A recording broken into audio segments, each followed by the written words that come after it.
Welcome to another Human Read audiobook by the United Marxist Pact Discord server, link below in the description. In this series, we continue our investigation into the initial construction, the organizational structure, and the principles and tactics of the form of worker organization capable of seizing political power and establishing the revolutionary proletarian dictatorship and communality, which can in turn produce the communist mode of production through the shared class interests of the workers of the entire world. Our goal is to compile, analyze, and elaborate on what all these texts have to say about this, and at the end have a strong understanding of the exact scientific process of it, particularly in general terms. At the end of our readings as a whole, we will try to put it all together and present it as a coherent whole, an educational video with associated notations. Today's reading will be the third part of the general theses on organization. This is the Reunion of Milan, supplementary theses on the historical task, the action, and structure of the World Communist Party. We have a pre-written textual analysis on the terms of the aforementioned topics, which is also posted in the pinned comment if you prefer to read it in text, or follow the link in the description to a read-only version of my Google Docs notes. This will summarize the contents of the text, but it is no replacement for the actual reading itself, for the sake of understanding the context and full content of the piece. In addition, in the reading, I supply my own commentary, critiques, additions, etc., which may be helpful for understanding some particularities. I do not write down things that are repetitious or I feel are completely inapplicable for whatever reason that they're inapplicable. It might be that they're fucking stupid. I've said this multiple times across multiple videos, but there's some fucking stupid stuff in some of these. So let's get started with the summary. Opportunism is fundamentally emergent from a preference for a shorter, less dangerous path to achieving goals and the abandonment of program and a proper development of principle. It is not a moral issue of individuals, rather is an attitude amongst the workers. To combat this attitude, the party needs to present the correct mindset, refusing to carry out any work that implies the taking of a less difficult road for momentary benefit. For example, within the party, everyone needs to read texts properly rather than relying on others to take the reins and accept their vision implicitly, which is lazy. Such an attitude needs to be adopted throughout the party as a whole in all things. All members of the party need to be able to express their understanding, which should be the correct one, through rigorous discussion which is applied throughout the party on all levels in the form of revolutionary pedagogy. The party's membership should obey orders spontaneously and completely, which requires all members to have a full understanding and harmony with the center. They should rotate functions and activities regularly and reject the systematization of a division of labor within it, again, prefiguring communist society as best as possible, until conditions require a militarized party. Then this means that there should not be a system of competitive examinations to determine who can enter into what position. Any systematization occurs when needed and dissolves when unneeded. And I give a side note here. There are many structures that do not seem needed all the time, but in fact are needed. Consider a fire brigade. The vast majority of the time they're unneeded. But those rare times that they are, you had better hope that you have a well-trained corps of firefighters, corps ready at a moment's notice. Whatever you can save in the long run or short run by dissolving and reconstituting it whenever immediately needed is less than the costs, which are in different forms. In other words, there are things that you just keep around at all times. Marx recognizes this. You have to have, what is it, in Critique of the Gotha Program and Capital Volume 2, where he talks about the need to put aside stuff in case of emergencies. You have got to be ready at any time with complex and robust organizational structure to be able to absorb failure. There's always going to be failure. There's always going to be fail points. You can never make anything completely foolproof. And there are times where something will seem to just be bureaucratic, unnecessary. Why do we need this? And then suddenly you get rid of it, and then suddenly the reason that's there comes and hits you square in the face. This is why you need audit systems so that you can tell when something is actually necessary and when it isn't. And this isn't something that occurs organically just by everybody building it up and then letting it disappear. No, this is something that requires a sober managerial analysis of the actual organization itself to determine what is there in case everything goes to shit. And I guarantee you, you're going to need that when things inevitably go to shit. Continuing. When the party is in a militarized phase, it will have precise hierarchical schemes to organize effectively under war conditions. The workers' organs within such a militarized structure will still need to be dynamic and integrated with the dynamics of the whole, though. And now I will begin the full audiobook reading. This will explain the full text that is being summarized here in such a way that you will be able to understand what and why was extracted from it. I hope that you enjoyed the full reading.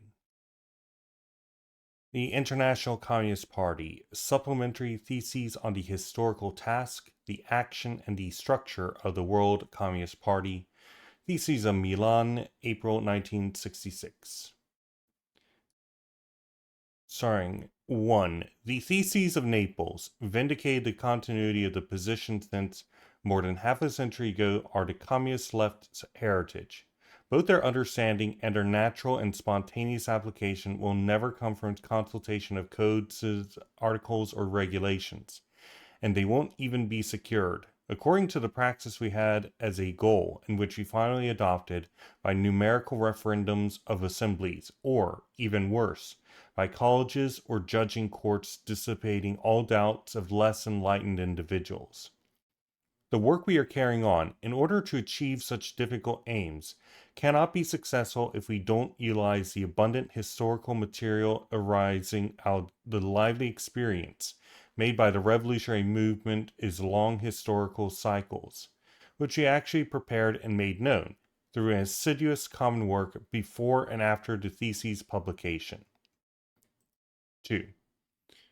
The existing small movement perfectly realizes that the dreary historical phase it has traversed makes it very difficult, at such a great historical distance, to utilize the experiences of the great struggles of the past, and not just those of resounding victories, but also those arising from bloody defeats and inglorious retreats. The forging of the revolutionary program, shaped by the correct and undeformed outlook of our current, isn't confined to doctrinal rigor and deep historical criticism. It also needs, as its vital lifeblood, to connect with the rebellious masses at those times when, pushed to their limits, they are forced to fight. Such a dialectical connection is particularly unlikely today, with the thrusts of the masses dampened and assuaged, due to both the flaccidity of senile capitalism's crisis and the increasing ignominy of the opportunist currents. Even accepting the party's restricted dimensions, we must realize that we are preparing the true party, sound and efficient at the same time, for the momentous period in which the infamies of the contemporary social fabric will compel the insurgent masses to return to the vanguard of history, a resurgence that could once again fail. There is no party, a party that is compact and powerful, rather than inflated in numbers, the indispensable organ of the revolution.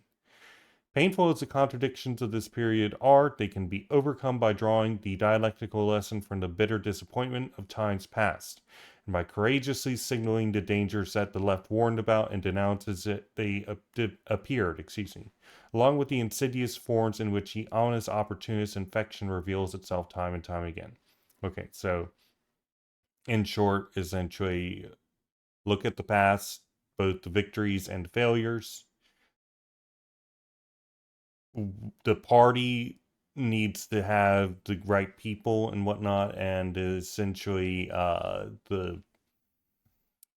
there are times when the proletariat will be ready for the revolution and not, and the party needs to be in such a place that's able to take advantage of that, but it also needs to essentially present itself in particular ways in order to be able to do that, rather than being all high and mighty above the masses. So yeah, that's really it. That means doing stuff like not saying this, by the way. Flaccidity of senile capitalism's crisis. It means actually talking to the people. um, 3. With this objective, we will further develop our work of critical presentation of the past battles of the revolutionary and Marxist left and their ongoing responses to historical waves of deviation and disorientation which have blocked the path of proletarian revolution for more than a century. By referring to the phases in which the conditions for a really bitter class struggle were present, but in which the factor of revolutionary theory and strategy was lacking, and above all by referring to historical events which nullified the Third International just when it seemed that the crucial tipping point had finally been reached, and the critical positions that the left assumed in order to ward off the towering danger and the disaster which unfortunately followed, we will be able to consecrate lessons that are not, nor claim to be, recipes for success, but rather serve as stern admonitions to help us protect ourselves against those dangers and weaknesses and the pitfalls and traps they give rise to, from a time when history often caused the downfall of forces which seemed devoted to the cause of the revolutionary advance. So this is more the you can't litigate within the party, in the form and in the legal structure because your party is going to have a constitution or something along those lines.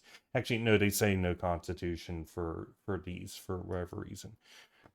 I know the reason. I just disagree with it.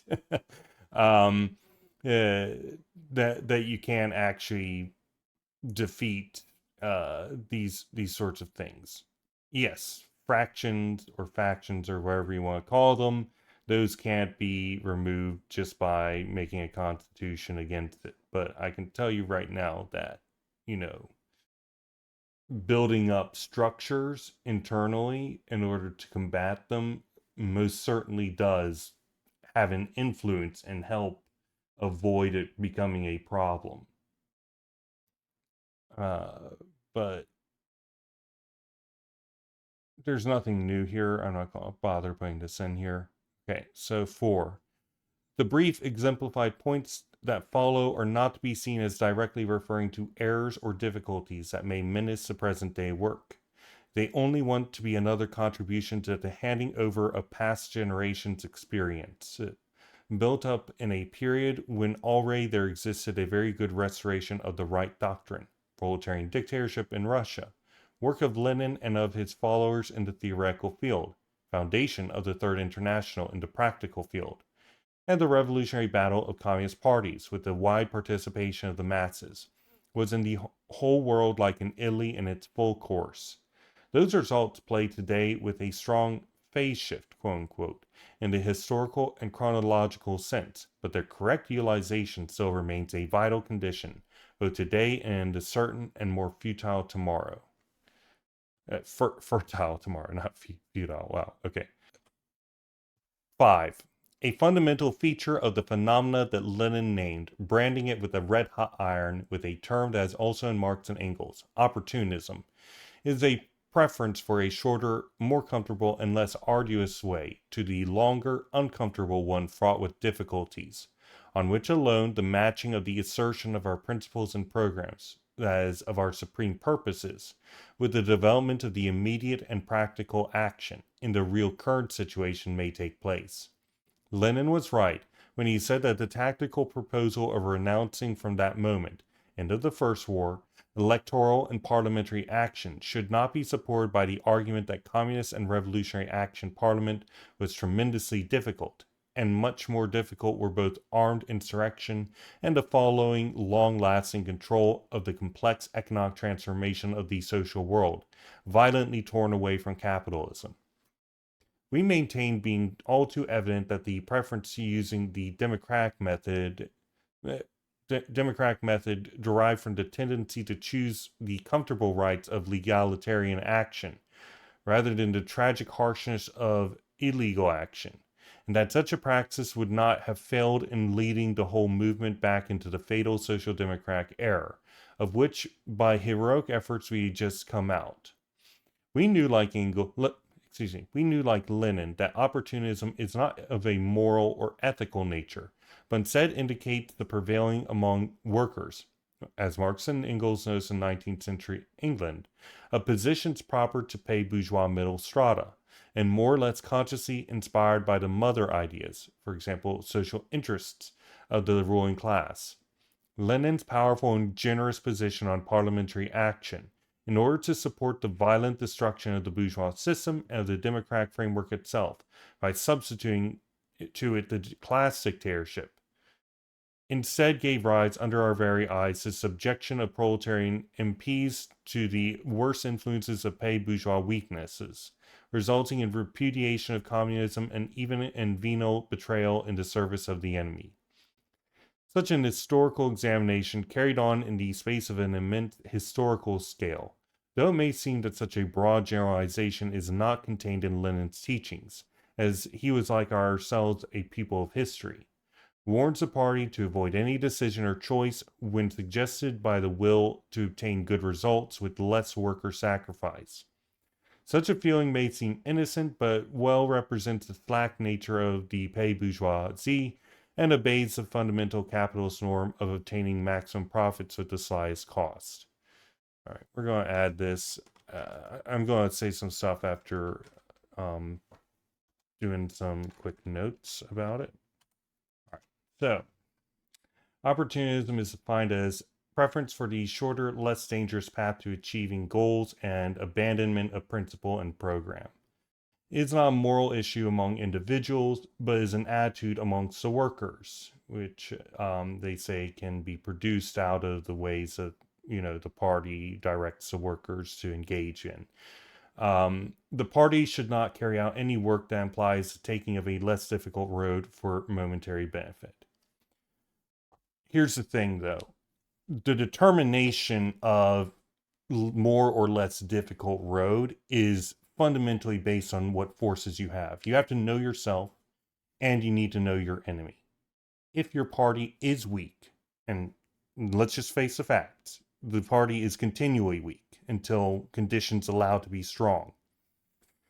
There are more difficult roads that are fundamentally impossible to walk.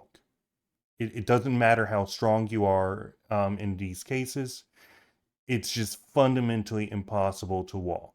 So, with that in mind, the question of less difficult road for momentary benefit is one in flux. You can't just say in general, oh, you should always go with the more difficult thing. Rather, it should be, you should do the most developed action that you can at any given time with the forces that you have in accordance with the situation.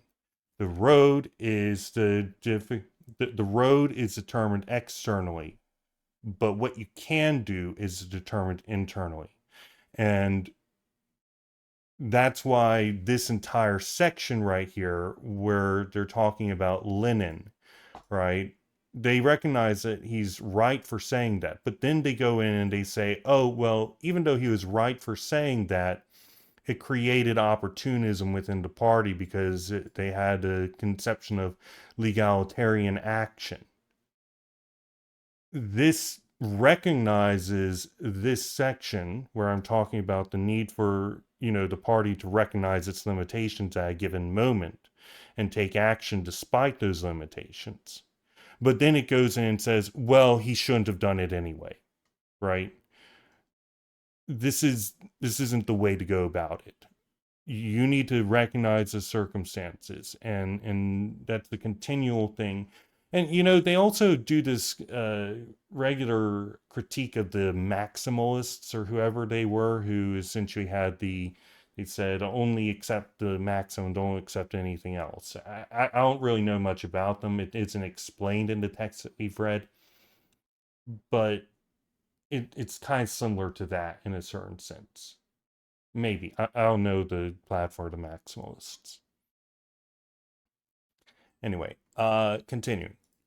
6. Another constant and reoccurring aspect of the opportunist phenomena as it rose within the Second International and as it triumphs today, even after the worst ruin of the third, is that of showing at the same time both the worst deviation from party principles and pretend admiration for the classical texts, for the words and work of the big masters and chiefs. A constant character of pay bourgeois hypocrisy is the servile praise of the power of the victorious leader, of the greatness of famous authors' texts, of the eloquent speaker's fluency, while in practice the most despicable and contradictory degenerations are displayed. You guys have a lot to answer for here. Listen, every single piece that's more than a couple paragraphs, I'd see at least one error in your reading of Marx or Engels, ICP. You don't get to say this when you're like, oh, Marx determined that the Paris Commune was the dictatorship of the proletariat because they had abandoned democracy, which is the exact freaking opposite thing from what Marx said. Completely incorrect. Not even like an off reading. The exact opposite of what Marx says. Despicable and contradictory generations indeed. Anyway, a body of theses is therefore worthless if those who welcome it with a literary type enthusiasm are not able afterwards in practical action to understand its spirit and to respect it, and try to disguise their deviation from it through an emphasized but platonic adherence to theoretical text. Okay. They're saying people who are reading the text should understand them and not engage in personality cult. Yeah, to read text properly, don't do personality cult, require party members to be able to express the correct content of these texts. I don't know why this required such a long paragraph, but okay. 7. Another lesson we can draw from events in the life of the Third International in our writings, these are repeatedly recalled in contemporary denunciations by the left, is that of the vanity of the quote-unquote ideological terror, a horrible method in which it was attempted to substitute the natural process of diffusing our doctrines by contact with harsh reality in a social setting, would force indoctrination of recalcitrant and confused elements, either for reasons more powerful than party and men, or due to a faulty evolution of the party itself, by humiliating them and mortifying them in public congresses open even to the enemy, even if they had been leaders and exponents of the party action during important political and historical episodes. They're talking about criticism and self-criticism, by the way, which we read a piece by Hosha about. I had criticisms of that there.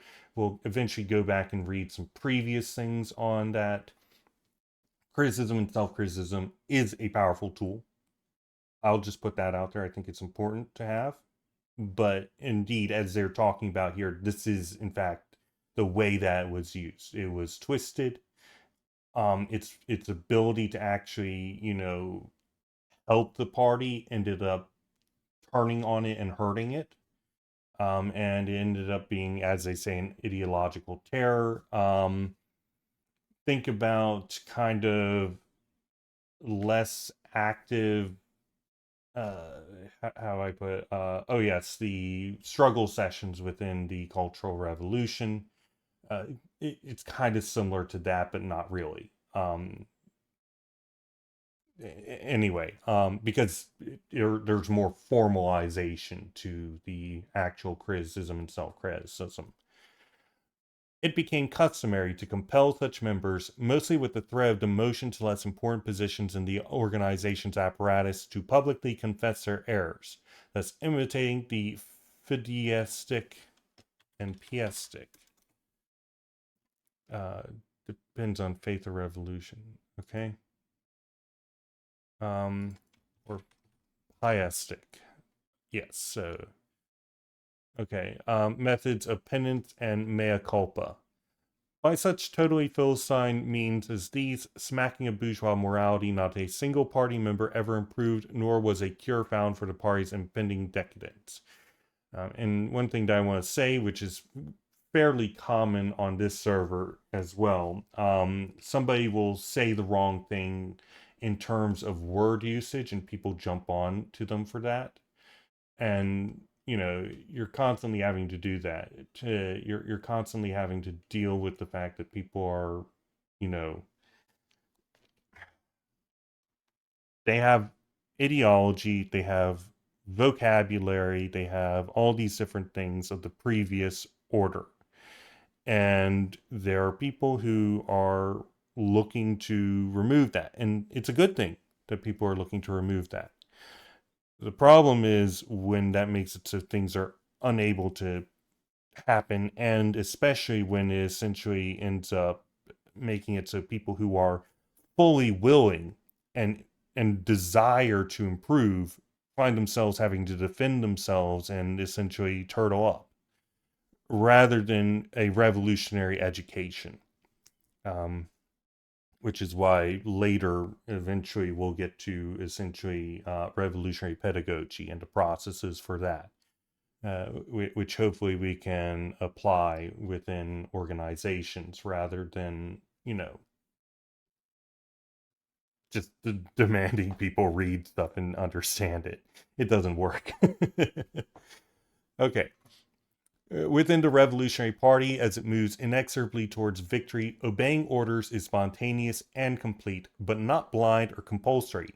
In fact, centralized discipline, as illustrated in our theses and associated supporting documentation, I would like to see this part, is equivalent to a perfect harmony of the duties and actions of the rank and file with those of the center, and the bureaucratic practices of an anti-Marxist voluntarism are no support for this. Reminder that voluntarism is essentially a bunch of individual people getting together and carrying out action of their own will without accounting for the desires of the people.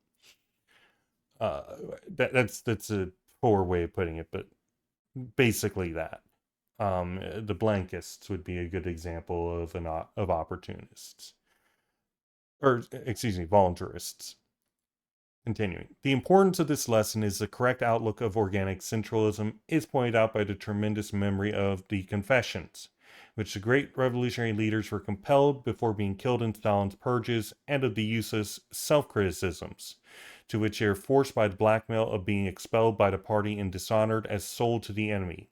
Such infamies and absurdities never being repaired by the not less sanctimonious and bourgeois method of rehabilitations. The growing abuse of such methods just marks the disastrous triumphal path of the latest wave of opportunism. So, I'm not going to get the lower part, but we'll get this upper part.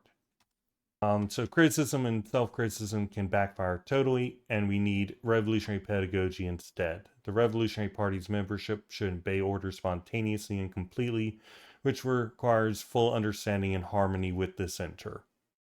Okay. 8. Due to the requirements of its own organic action and to ensure a collective function that goes beyond and leaves behind all personalism and individualism, the party must distribute its members along the various functions and activities that constitute its life.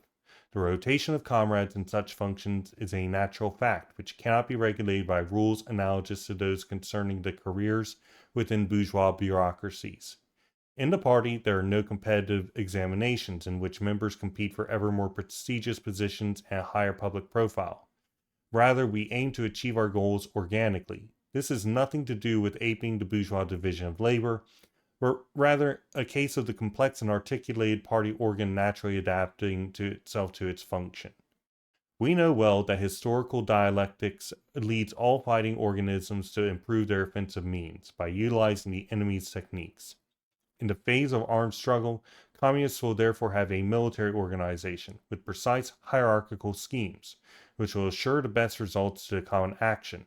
Such a truth will not be uselessly aped in every party's activity, with reference also to non-military ones. The transmission of directions must be unambiguous, but this lesson of the bourgeois bureaucracy cannot make us forget how it can be corrupted and degenerated even when adopted within workers' organisms. The party's organicity does not at all require that every comrade must see in another comrade, specifically a point to pass on instructions coming from above, the personification of the party form. Such a transition among the molecules composing the party has always at the same time a double direction. The dynamics of each single unit is integrated in the historical dynamics of the whole. Abuse of organizational formalisms without a vital reason has been and will always be a defect and a suspicion and and stupid danger. Okay. Take this. So party members should rotate functions and activities regularly. We should avoid systematizing a division of labor until conditions require militarized party. Any systematization occurs when needed and dissolves when unneeded. So I just want to do a quick aside here and talk about a piece called The Tyranny of Structurelessness. This is actually a really good piece. And essentially what ends up happening in these structures that go in and say, oh, we don't have an organization, we don't have a structure or anything like that. What ends up happening is one naturally emerges, just as a matter of fact.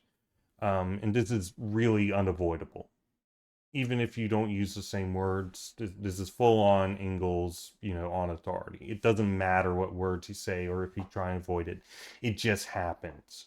And it's a good thing because the reason that happens is because it's more effective, because you can't really function without structure. You can't work well, you can't organize with other structures and so on and so forth. The human is a structure in their own right. The problem comes when somebody tries to avoid it and then they say it doesn't exist. And what ends up happening is some individuals come in and they willingly or not take advantage of the lack of structure and they end up becoming a new center of one. But then there's no way to actually get them out, right? Even when they are a poor fit, they become, in effect, conservative because it's like, well, hey, I've been here. Why are you trying to push me out of this situation, so on and so forth? And it's just this natural development from a group that's unable to go in and just say, this is how we're functioning this way, and have systems for removing people, ends up having systems for maintaining people. And that's really what needs to be the case. Now, it is fair that we could say that the program could cover this, but the program also, it doesn't really talk about organizational structure by their own design. So that's the sort of thing that can emerge out of this lack of, things will just organically emerge and then they'll organically go away. They won't organically go away. That goes against the basic form of systems. Any system that it exists, in order to continue existing, has to reproduce itself. And therefore, since all systems seek to exist and maintain existence, will seek to reproduce themselves. This is biology. This is systems theory. This is cybernetics. This is anything that talks about systems, biological or otherwise. A system will seek to reproduce itself.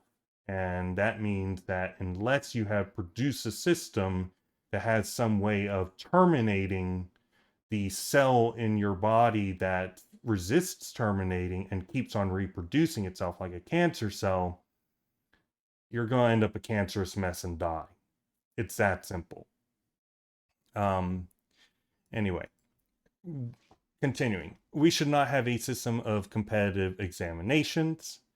As I said while I was writing this up, we do have examinations on the UMP. These are not competitive. You're not against anybody else. They're principally for ping rolls so that if somebody has a question about a particular topic, they can ping somebody who is guaranteed to know, but they can also ping just discussion in general. And most of our examinations aren't done, and I'm sorry about that, but I haven't even tried writing a question in months, so if anybody else can work on those, I would be very happy. Continuing. When the party is in the militarized phase, it will have a precise hierarchical schemes to organize effectively under military conditions. The workers' organs within such a militarized structure will be dynamic and integrated with the dynamics of the whole. Back to the text.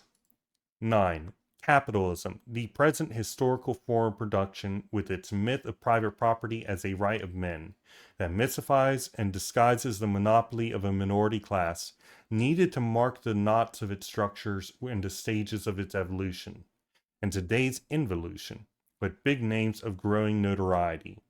In the long epoch of the bourgeoisie, the inauspicious history of which lies heavy like a yoke on their shoulder of rebels, at the beginning of the most valiant and strongest man used to win great fame, to aspire to the maximum powers. Today, in this predominant pay bourgeois philistinism, those who become important are perhaps the most cowardly and weak ones, thanks to the dirty publicity method.